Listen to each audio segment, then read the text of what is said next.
Hey guys, क्या आप सभी परेशान हैं कि आप इतना ज़्यादा पढ़ते हो, इतने ज़्यादा मेहनत करते हो और तब भी आप इतने अच्छे जो मार्क्स हैं उनको अचीव नहीं कर पाते, स्कोर नहीं कर पाते। तो ऐसी क्या चीज़ है या फिर ऐसी कौन कौन सी मिस्टेक है जिन मिस्टेक को आप फॉलो करते हो और एक टॉपर जो है उन्हीं मिस्टेक को अवॉइड करता है और कुछ एक्स्ट्रा टिप्स को वो जो है फॉलो करता है, जिसकी वजह से वो ज़्यादा जो मार्क्स है उनको अचीव करता है। सो आप सोच रहे होंगे कि ये सब मैं क्या बोल रही हूँ। सो हेलो गाइस, मैं हूँ सृष्टि और आप देख रहे हैं official good study plus slow class 12 business studies. So आज की इस वीडियो के अंदर हम देखेंगे कि जो टॉपर होता है कि वो बोर्ड के अंदर किस तरह से अपने एग्ज़ाम को, अपने आंसर को रिप्रेजेंट करता है, जिसके वजह से वो जो मार्क्स है वो बहुत ज़्यादा अच्छे अचीव कर पाता है। तो चलिए स्टार्ट करते हैं।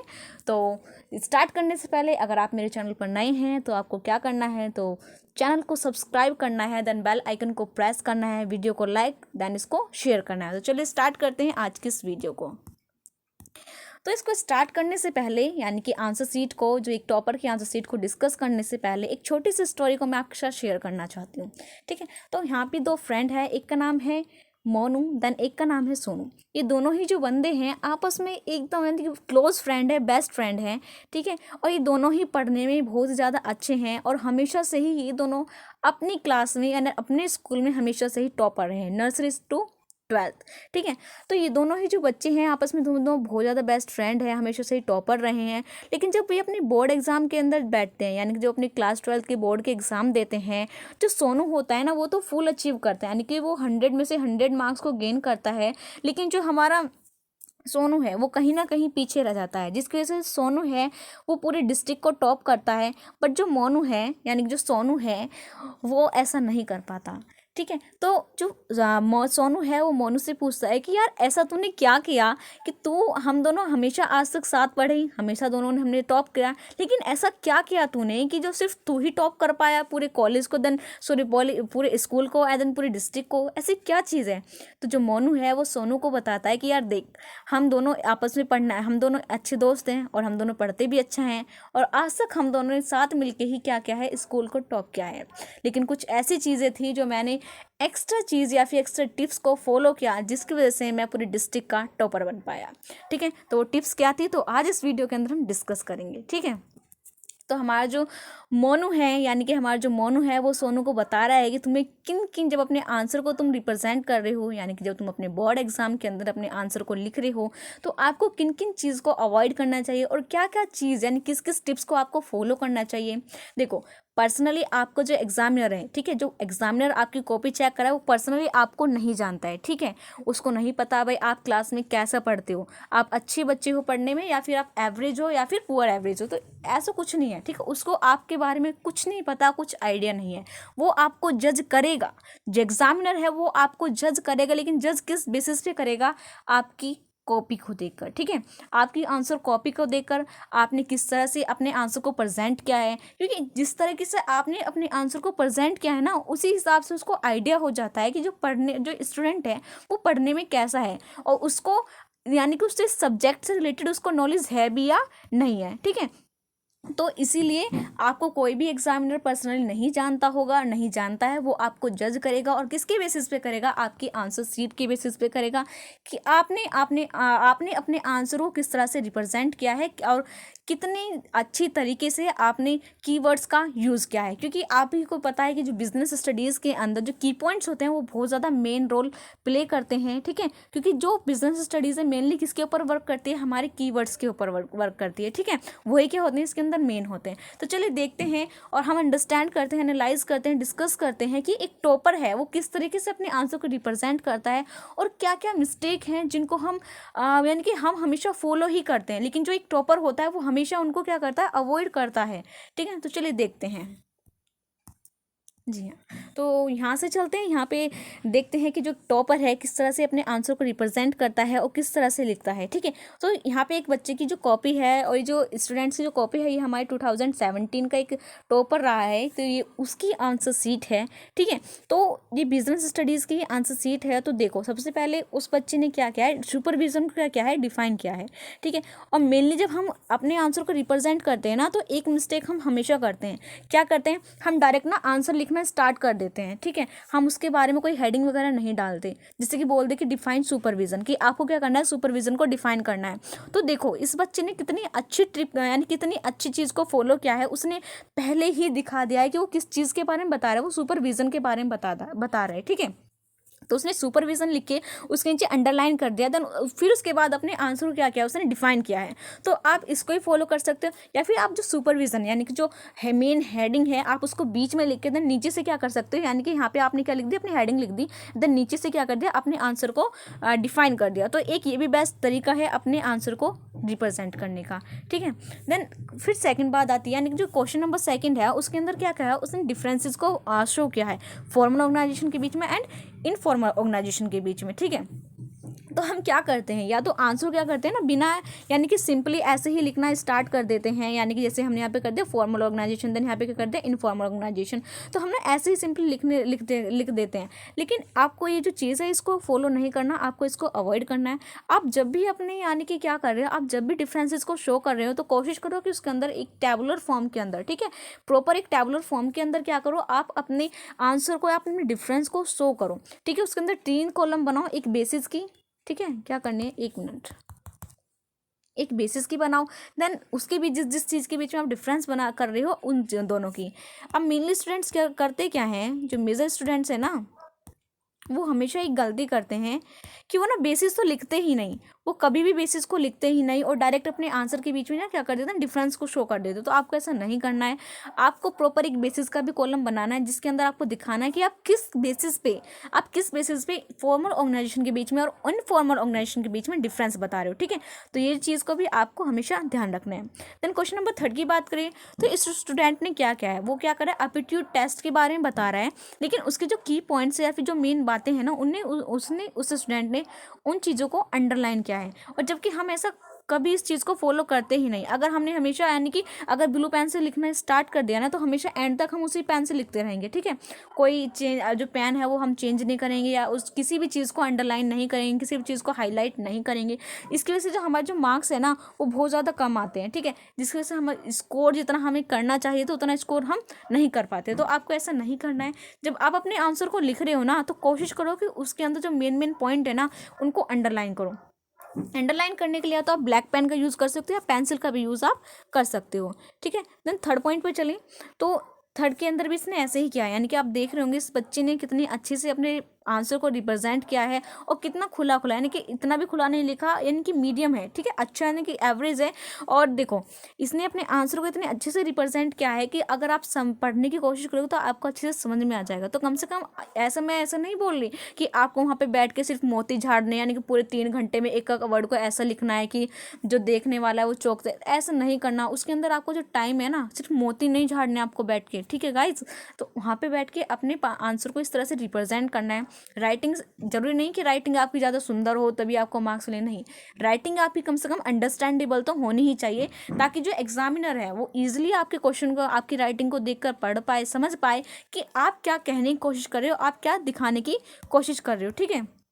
तो आपको क्या करना है, इस तरीके से तो लिखना ही है अपने आंसर के अंदर, ठीक है। देन नेक्स्ट क्या है उसकी बात ये, हाँ, तो आपको क्या करना है, पहली बात होगी, फर्स्ट पॉइंट था क्या था कि अगर आप किसी भी चीज़ को डिफाइन कर रहे हो तो सबसे पहले क्या करना है, आपको उसकी डेफिनेशन लिखनी है। देन सेकंड पॉइंट, अगर आप डिफरेंसेस शो कर रहे हो तो आपको बेसिस का कॉलम जरूर बनाना है, बेसिस के बेसिस पे ही क्या करना है, आपको उनके बीच में डिफ्रेंशिएट करना है।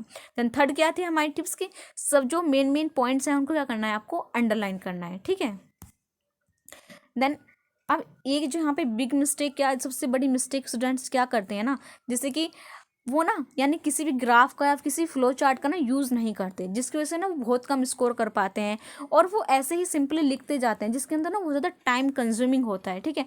अगर आपको जो आपका एग्जामिनर को क्या चाहिए ना, कि आप ना उसको जितना हो सके आप उसकी अटेंशन को ग्रैब कर पाओ, ठीक है। आप किस तरह से उसको अट्रैक्ट कर रहे हो, आप जितना ईजी उसके लिए बनाओगे, कि जितना ईजी उसके लिए कॉपी चेक करना बनाओगे ना, तो आपके यानी कि जो मार्क्स हैं आने की जो कैपेसिटी वो होती है ना, संभावना होती है वो बहुत ज़्यादा बढ़ जाती है। ठीक है, तो इस स्टूडेंट ने क्या किया है, देखो सिंपली प्रिंसिपल ऑफ मैनेजमेंट यानी कि मैनेजमेंट के जो 14 प्रिंसिपल हैं उनमें से कोई भी 2 प्रिंसिपल को डिफाइन करना था।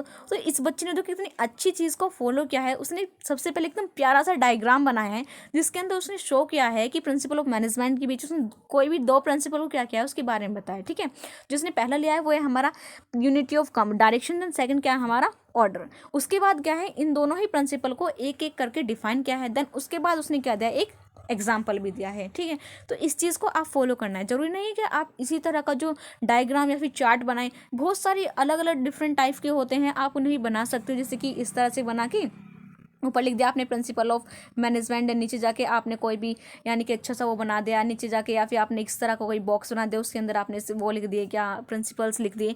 तो आप इस तरह की चीज़ों को भी फॉलो कर सकते हो। या फिर बीच में इस तरह का कोई फ्लावर बना दिया, यानी किस तरह से कोई सर्कल बना दिया, उसके अंदर प्रिंसिपल ऑफ मैनेजमेंट लिख दिया। देन इस तरीके से कोई भी यानी कि प्रिंसिपल्स को क्या कर दिया आपने लिख दिया।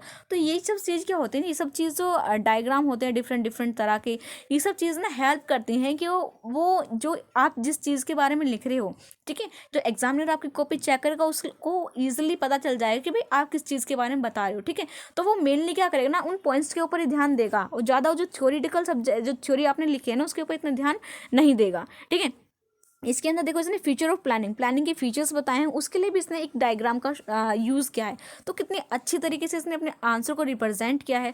तो आपको क्या करना है, आपको भी ये सभी जो ट्रिप्स हैं या जो यानी सब जो टिप्स हैं इनको क्या करना है, फॉलो करना है, ताकि आप भी क्या कर पाओ, अच्छे से अपने आंसर को रिप्रेजेंट कर पाओ। ठीक है, अपना जो टाइम है उसको बचा पाओ, देन जो ज़्यादा से ज़्यादा मार्क्स क्या कर पाओ, आप गेन कर पाओ। ठीक है, तो आपको इन सभी चीज़ों का क्या करना है, ध्यान रखना है।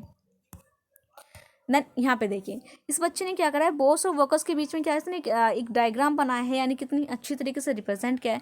देखो ज़रूरी नहीं है कि जिस तरीके से बुक के अंदर लिखा है आप डिक्टोक वैसा ही लिखो।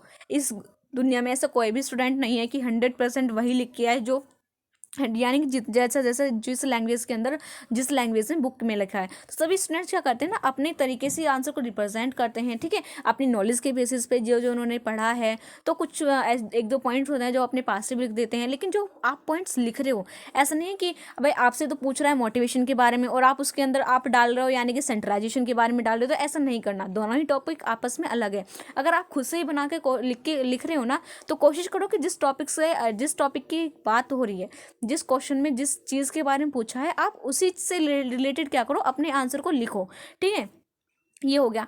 देन आप क्या कर सकते हो, डिफरेंट डिफरेंट तरह के जो डायग्राम्स हुए या फिर जो चार्ट्स हुए आप उनका यूज़ कर सकते हो, ताकि आपका जो आंसर सीट है वो ज़्यादा अट्रैक्टिव लगे और आपकी जो चीज़ जिस चीज़ के ऊपर में यानी कि आपने आंसर लिखा है वो चीज़ आप उसको एग्जामिनर को क्लियर हो जाए। ठीक है, तो आपको इस तरह से क्या करना है, अपने आंसर को रिप्रेजेंट करना है। अब देखो क्वेश्चन नंबर 13 इस बच्चे ने लिखा है, तो हम क्या कर रहे हैं ना, जैसे मैंने आपको बताया कि हम डायरेक्टली लिखना शुरू कर देते, कोई हेडिंग नहीं, कोई वेडिंग नहीं, कोई कुछ नहीं, यानी कि डायरेक्टली क्या कर ले, अपने आंसर को लिखना स्टार्ट कर दिया।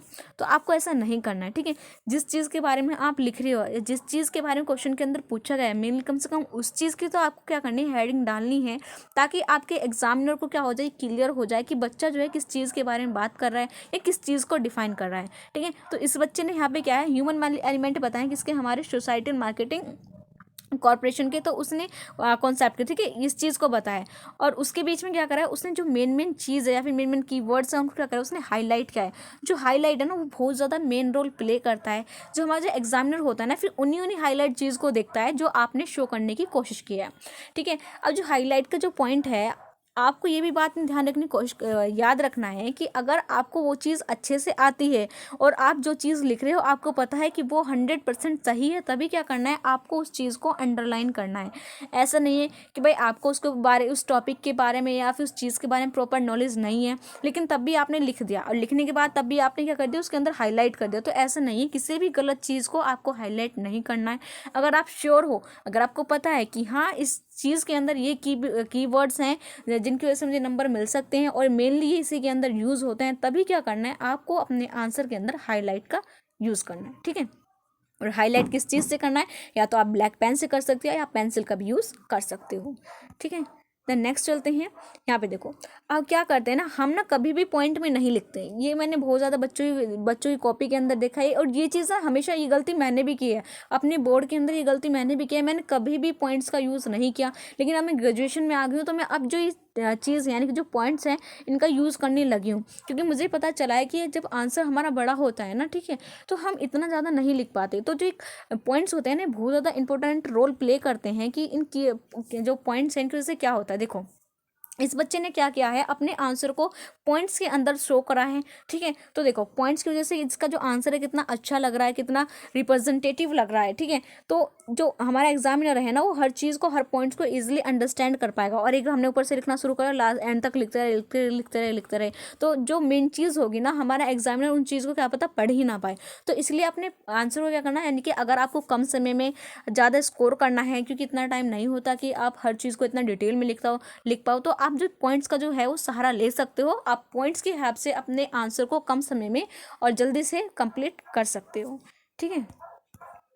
देन नेक्स्ट, अब यहाँ पे फिर वही डिफ्रेंशिएशन की बात आ गई। जो डिफ्रेंशिएशन करना है वो आपको 3 कॉलम में करना है, ठीक है, टैबुलर फॉर्म में करना है, और उसके अंदर 3 कॉलम बनानी है, जिसके अंदर एक क्या होगी, हमारी बेसिस की होगी, देन 2 क्या होंगी, हमारी डिफरेंसेस की होंगी, ठीक है। अब जैसे कि करते हैं कि भाई ऐसा नहीं, जो देखो, जो टॉपर होता है ना, टॉपर भी क्या होता है, हमारा इंसान होता है, हमारा ह्यूमन होता है, उससे भी ना मिस्टेक क्या होती है, मिस्टेक सब करते हैं, मैं भी करती हूँ, आप भी करते हो, हम सब भी करते हैं। इस तरह से इस बच्चे ने भी किया है। यहाँ पे ये डिफरेंस बता रहा था, तो इसने क्या करा ना, यहाँ पे एक चीज़ कुछ गलत डिफाइन कर दिया, लेकिन उसके बाद भी उसने जो चीज़ गलत थी उसके ऊपर सिंपली क्या कर दी, 2 लाइनें खींच दी, ठीक है। आप ऐसा कर सकते हो, आप हल्का सा इस तरीके से आप कर सकते हो, उसको कट कर सकते हो। अब ऐसा नहीं, कुछ कुछ स्टूडेंट होते हैं, यानी कि क्या करते हैं, बस एक ही चीज़ को ऐसे ऐसे काट देते हैं, पता नहीं क्या, इतना गंदा लगता है कि अगर आपने आंसर अपना जो डिफ्रेंशिएशन करा है वो पूरा सही भी करा है ना, तो टीचर का उसके ऊपर ध्यान नहीं जाएगा। मेनली जिसके ऊपर, जहाँ पे आपने इतनी बुरी तरीके से उस चीज़ को, यानी कि कट किया है ना, उस चीज़ के ऊपर ही जो एग्जामिनर का होगा ना, तो गलत, यानी कि वो ध्यान जाएगा, उसकी वजह से जो आपका जो इंप्रेशन होगा ना, बहुत ज़्यादा बैड इंप्रेशन पड़ेगा आपका। तो इसलिए क्या करना है आपको, इतनी ख़राब तरीके से अगर आपसे कोई मिस्टेक हो तो सिंपली आप उसके ऊपर आप 1 लाइन खींच दो, दैट इनफ है। उसको फालतू की उसके ऊपर इतनी ज़्यादा लाइनें मत बनाओ कि जो आपको जो एक्सप्रेशन है, यानी कि जो इंप्रेशन है ना, वो क्या पड़े, एग्जामिनर के ऊपर ख़राब पड़े। तो आपको इंप्रेशन ख़राब नहीं करना है, ठीक है। देन नेक्स्ट चलते हैं। हाँ, तो नेक्स्ट भी देखो कितने अच्छे तरीके से इस बच्चे ने जो हमारे जो मोटिवेशन स्टडी, यानी कि जो हमारी टेक्निक्स हैं, यानी कि जो हमारी टेक्निक्स हैं, ठीक है, जो एफडब्ल्यू टेलर की जो टेक्निक्स हैं उनको कितने अच्छे तरीके से डिफाइन किया है, ठीक है, जिनकी क्या है, पॉइंट्सों का सहारा लिया है, ताकि पॉइंट्स के बेसिस पे वो क्या कर सके, अपनी चीज़ों को ईजिली क्या कर सके, शो कर पाए कि जो उस चीज़ के अंदर मेन चीज़ है, ठीक है। देन मोशन स्टडी, तो क्या करते हैं ना, मेन स्टूडेंट से मैंने बताया कि कोई हेडिंग वगैरह नहीं डालते हैं और डायरेक्टली अपने आंसर को लिखना स्टार्ट कर देते, तो आपको ऐसा नहीं करना है। पॉइंट्स का भी ध्यान रखना है, देन हेडिंग का तो आपको ध्यान रखना ही है। देन यहाँ पे, अब यहाँ पे देखिए कि इस स्टूडेंट ने कितनी अच्छी तरीके से, यस, कितने अच्छी तरीके से क्या किया है ना, इस डायग्राम को बनाई। जो डायग्राम किसका है, हमारे डेमोग्राफिक लीडरशिप का है। डेमोग्राफिक लीडरशिप के अंदर देखो, इसके अंदर ए को, यानी कि ये क्या करे, इसने बॉस को रिप्रेजेंट किया है, लीडर को रिप्रेजेंट किया है, देन उसके बाद इसने डायग्राम बनाया। तो आप क्या कर सकते हो ना, डायग्राम के बेसिस पे भी आप इजीली बना सकते हो, इजीली अपने आंसर को रिप्रेजेंट कर सकते हो। और ये जो होता है ना, बहुत अच्छा तरीका होता है अच्छे मार्क्स, ज़्यादा मार्क्स अचीव करने का, ठीक है।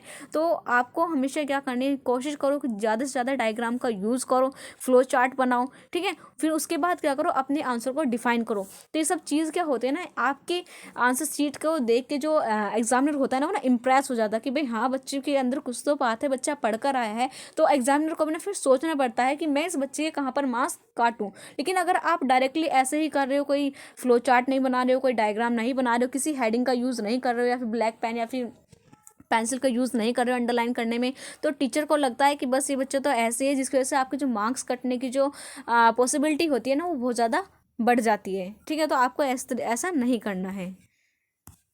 देन नेक्स्ट क्या है, यहाँ पे देखो, इसने इंपॉर्टेंस बताई किसकी, हमारी कंट्रोलिंग, उसके लिए भी क्या किया है इस बच्चे ने, इतनी अच्छी तरीके से एक फ्लो चार्ट के अंदर, यानी कि बताया है कि कौन कौन सी इंपॉर्टेंस है हमारी किसकी कंट्रोलिंग की। देन उसके बाद क्या है, इस बच्चे ने डिफाइन किया होगा सारी कंट्रोलिंग की सभी, देखो सभी जो इसकी जो इंपॉर्टेंस है उनसे भी क्या है, उसके बाद एक एक करके उनको पॉइंट के अंदर क्या है उसने डिफाइन किया है। तो आपको क्या करना है, इन सभी चीज़ों को फॉलो करना है, ठीक है। बिजनेस साइकिल के अंदर बूम पीरियड क्या होता है, डिप्रेशन पीरियड क्या होता है, उस चीज़ के बारे में क्या करा है इस बच्चे ने, डिफ्रेंशिएट करा है। तो ठीक है, तो आप इस तरीके से कर सकते हो अगर आपका जो क्वेश्चन है वो कम मार्क्स का है। ठीक है, तो ये हो गया है। तो ये देखा जो बच्चे ने कितनी अच्छी तरीके से अपने आंसर को रिप्रेजेंट किया है, ठीक है, कितनी अच्छी तरीके से फ्लो चार्ट और डायग्राम का यूज़ किया है, और हर क्वेश्चन के अंदर उसने क्या किया है, हाईलाइट किया है अपने आंसर को, जो कीवर्ड्स हैं उनको क्या किया है उसने हाईलाइट किया है हर आंसर के अंदर, और हर आंसर से ऊपर यानी कि जिस भी चीज़ के बारे में वो डिफाइन कर रहा है उसकी क्या दी है उसने, सबसे पहले एक हेडिंग दी है, ठीक है। तो जो हेडिंग है ये क्या करती है, मेन रोल प्ले करती है अपने आपके एग्जामिनर को अंडरस्टैंड कराने में कि जो बच्चा है वो किस चीज़ के बारे में बता रहा है, और इन सब चीज़ों की वजह से जो हमारा जो एग्जामिनर है ना उसको बार बार क्वेश्चन पेपर को देखने की जरूरत नहीं पड़ती कि इस क्वेश्चन के अंदर क्या पूछा गया था।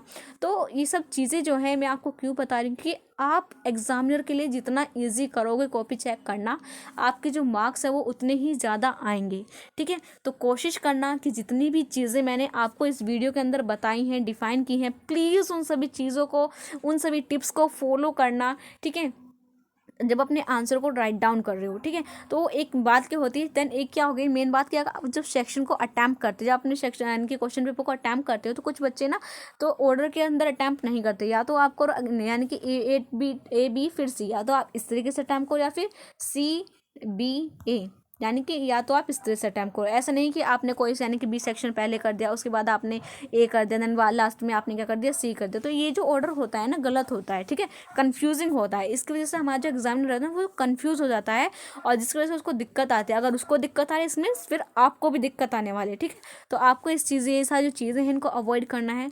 सो होपफुली गाइज कि आपको जो वीडियो है पसंद आई होगी, और जितने भी चीज़ें या फिर जो मैंने आपको बताई हैं वो सारी जो टिप्स हैं वो आपको समझ में आ चुकी होंगे। तो हमेशा याद रखना, जब भी आप अपने आंसर को रिप्रेजेंट कर रहे हो, इन सभी चीज़ को, इन सभी टिप्स को फॉलो करते हुए ही क्या करना है, आपने अपने आंसर को रिप्रेजेंट करना है, ठीक है।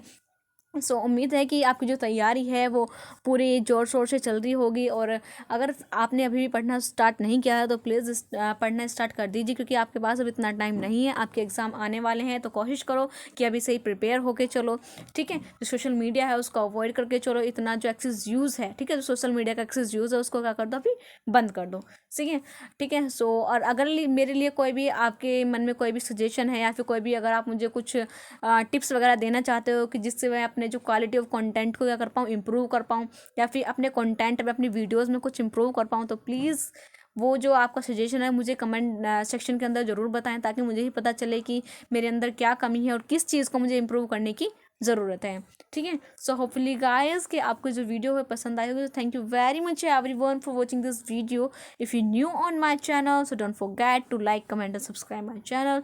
Also share this video and channel with your friends and colleagues. Bye bye, see you soon in the next video.